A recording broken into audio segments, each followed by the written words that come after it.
Next is part or components of a research report. Research റിപ്പോർട്ടിലെ parts എന്തൊക്കെയാണ്, അല്ലെങ്കിൽ research റിപ്പോർട്ടിൽ നമ്മൾ എന്തൊക്കെയാണ് യൂസ് ചെയ്യേണ്ടതെന്നുള്ളത്. ഓക്കെ, ഇതിൻ്റെ കമ്പോണൻസ് എന്തൊക്കെയാണെന്നുള്ളത്. Prefatory items, introductory part. Third one, body text content or result of the work. And next is concluding part, end items or terminal items. നിങ്ങളുടെ ടെക്സ്റ്റ് ബുക്കിൽ അത് format of a research report എന്ന് പറഞ്ഞ് തന്നിട്ടുണ്ട്.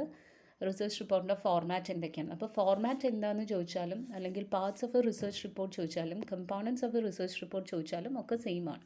Okay, അതിൻ്റെ ഫോർമാറ്റിനെ കുറിച്ചാണ് നമ്മളിവിടെ പറയുന്നത്. ഓക്കെ, സോ പ്രിലിമിനറീസ് എന്നാണ് ഇവിടെ പ്രിഫേറ്ററി ഐറ്റംസ് കൊണ്ട് ഉദ്ദേശിക്കുന്നത്. അതിൻ്റെ പ്രിലിമിനറി സ്റ്റെപ്സ് എന്തൊക്കെയാണെന്നുള്ളതാണ്. Right, so see what are the prefatory items. First one is, ഈ പ്രിഫേറ്ററി ഐറ്റംസ് എന്ന് പറയുന്നത് നിങ്ങളുടെ ടെക്സ്റ്റ് ബുക്കിൽ പ്രിലിമിനറീസ് ആയിട്ടായിരിക്കും തന്നിട്ടുണ്ടാവുക. Both are same. Okay, so preliminary item നോക്കിക്കോളൂ. First one is title page. നമ്മൾ ആ ടൈറ്റിൽ പേജ് സെറ്റ് ചെയ്തിരിക്കണം. Okay, second one is researcher's declaration. Researcher's declaration എന്ന് ഉദ്ദേശിക്കുന്നത് ലെറ്റർ ഓഫ് ട്രാൻസ്മിറ്റൽ, അങ്ങനെ ആയിരിക്കും നിങ്ങളുടെ ടെക്സ്റ്റ് ബുക്കിൽ തന്നിട്ടുണ്ടാവുക. സി, ടൈറ്റിൽ പേജിൽ നമ്മൾ എന്തൊക്കെയാണ് ചെയ്യുക? Title should reflect the content and emphasis of the project.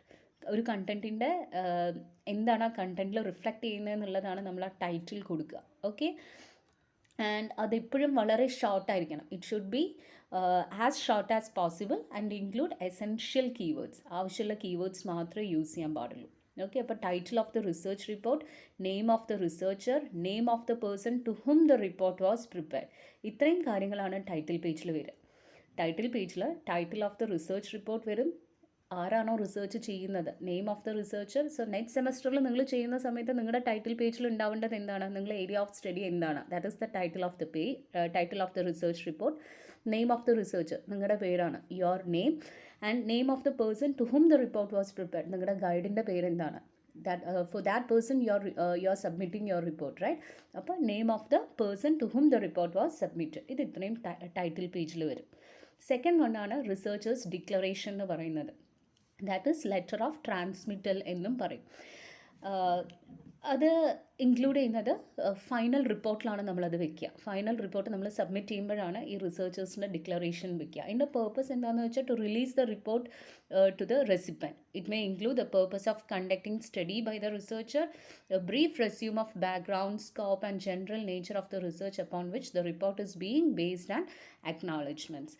അതായത് നമ്മൾ അക്നോളജ്മെൻറ്റ് ചെയ്യുമല്ലോ, എനിക്ക് റിസർച്ച് ചെയ്യാൻ പറ്റിയതിൽ ഞാൻ എൻ്റെ എൻ്റെ പാരൻസിനോട് I'm thanking, or to the head of the institution, to head of the department, to my research guide എന്നൊക്കെ പറഞ്ഞ് നമ്മൾ അക്നോളജ്മെൻറ്റ് വയ്ക്കും. റിസർച്ചറുടെ ഡിക്ലറേഷനാണ്, ഞാൻ ഈ ചെയ്തതെല്ലാം വളരെ സത്യസന്ധമായി ഞാൻ എൻ്റെ എഫേർട്ട് എടുത്ത് ചെയ്തതാണ് എന്നൊക്കെ പറഞ്ഞ് നമ്മൾ എഴുതുന്ന ഡിക്ലറേഷൻ. അത് നമ്മൾ എപ്പോഴാണ് വയ്ക്കുക? It is included in the final report. അതാണ് researcher's declaration. Third one, certificate of the research guide and head of the department in the case of project. ഇപ്പം നിങ്ങൾ പ്രൊജക്റ്റ് ചെയ്യുകയാണെങ്കിൽ സർട്ടിഫിക്കറ്റ് ഓഫ് ദ റിസർച്ച് ഗൈഡിൻ്റെ certificate വയ്ക്കും. Research guide എന്ന് പറയുന്നത് നിങ്ങളുടെ head of the department ആയിരിക്കും. And also your research ഗൈഡിൻ്റെയും കൂടെ സൈൻ ചെയ്തിട്ടുള്ള ഒരു certificate you will keep. Next, acknowledgements. Acknowledgement എന്ന് പറയുന്നത് എന്താണ്? It recognise the person to whom the writer is inducted for guidance and assistance during the study and credit institutions for providing funds to implement the study or the use of personnel facilities and other resources. Acknowledge ചെയ്യുക. ഞാൻ ഇത്തിരി മുമ്പ് research ഡിക്ലറേഷനിൽ പറഞ്ഞിരുന്നു, researchers declaration എന്ന് പറയുന്നത് അവർ ചെയ്തത് സത്യസന്ധമാണ്, ഇന്ന title ചെയ്യാൻ തുടങ്ങി എന്നൊക്കെ പറഞ്ഞിട്ട് നമ്മൾ ഡിക്ലറേഷൻ തരണമാണ്. അക്നോളജ്മെൻറ്റ് എന്ന് പറയുന്നത് എന്താണ്? ആരോടൊക്കെ ബാധ്യതയുണ്ട്, അല്ലെങ്കിൽ ആരോടൊക്കെ നമുക്ക് താങ്ക്സ് പറയണം, അതിനെക്കുറിച്ചിട്ടുള്ളതാണ് അക്നോളജ്മെൻറ്റ്സിൽ എഴുതുക. Okay, next, contents. Table of contents ഉണ്ടാവും. അതിനു മുമ്പ് നിങ്ങളുടെ ടെക്സ്റ്റ് ബുക്കിൽ ലെറ്റർ ഓഫ് ഓതറൈസേഷൻ എന്ന് പറഞ്ഞൊരു സ്റ്റെപ്പ് ഉണ്ടാവും. ലെറ്റർ ഓഫ് ഓതറൈസേഷൻ എന്ന് പറയുന്നത്, ഇപ്പം നിങ്ങളൊരു കമ്പനിയിൽ നിന്നൊക്കെ ചെയ്യുകയാണെന്നുണ്ടെങ്കിൽ അവിടുത്തെ ഒരു ലെറ്റർ ഓഫ്, നിങ്ങൾ ആ കമ്പനിയിൽ ഇത്രയും ദിവസം വർക്ക് ചെയ്ത് ഇന്നൊരു പ്രോബ്ലത്തെക്കുറിച്ച് സ്റ്റഡി ചെയ്തു എന്ന് പറഞ്ഞിട്ട് കമ്പനി തരുന്ന ഒരു സർട്ടിഫിക്കറ്റാണ് ലെറ്റർ ഓഫ് ഓതറൈസേഷൻ എന്ന് പറയുന്നത്. ഓക്കെ, ഇനിയിപ്പോൾ അതെല്ലാം നിങ്ങളൊരു ജനറൽ ടോപ്പിക് എടുത്ത് ചെയ്യുകയാണെങ്കിൽ നമുക്ക് അങ്ങനത്തെ ഒരു ലെറ്റർ ഓഫ് ഓതറൈസേഷൻ ഉണ്ടാവില്ല. പിന്നെ വരുന്നതാണ് കണ്ടൻസ്. കണ്ടൻസിലാണ് എന്താ പറയുക, ടേബിൾ ഓഫ് കണ്ടൻസ് ഉണ്ടാവും. ടേബിൾ ഓഫ് കണ്ടൻസിൽ നമ്മൾ എഴുതില്ലേ, എത്ര ഫിഗേഴ്സ് ഉണ്ട്, എത്ര ടേബിൾസ് ഉണ്ട് എന്നൊക്കെ പറഞ്ഞിട്ട് നമ്മൾ ഒരു അനലറ്റിക്കൽ വ്യൂ ആണ് ആ ഒരു മെറ്റീരിയലിൽ ഇൻക്ലൂഡ് ചെയ്തിരിക്കുന്ന ഒരു അനലറ്റിക്കൽ വ്യൂ നമ്മൾ എന്ത് ചെയ്യണം? ടേബിൾ ഓഫ് കണ്ടൻസിൽ കാണിക്കണം. Next list of tables.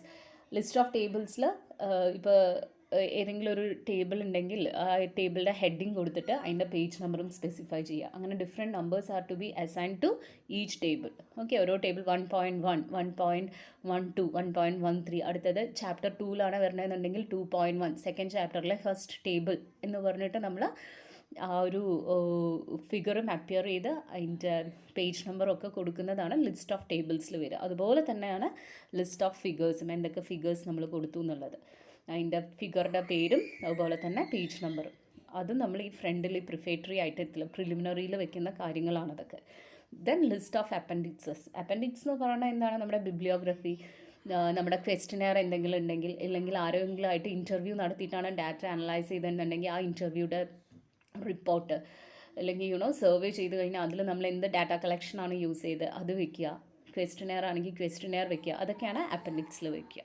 Okay, so those are the prefatory items. അതിൻ്റെ എക്സ്പ്ലനേഷനാണ് ഈ പറഞ്ഞിരിക്കുന്നത്. ടൈറ്റിൽ പേജിൽ the contents of the title page, the title of the research study, the name of the faculty, institution to which the report is to be submitted, the degree for which a report is to be submitted, the name of the researcher, the name of the supervising teacher and his address, the month and year of submission of the report.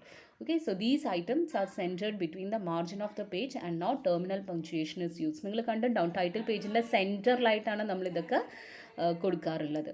അല്ലാതെ ഒരു left indent ആയിട്ടോ right indent ആയിട്ടോ അല്ല, സെൻറ്ററിലായിട്ടായിരിക്കും നമ്മൾ title page കൊടുക്കുക.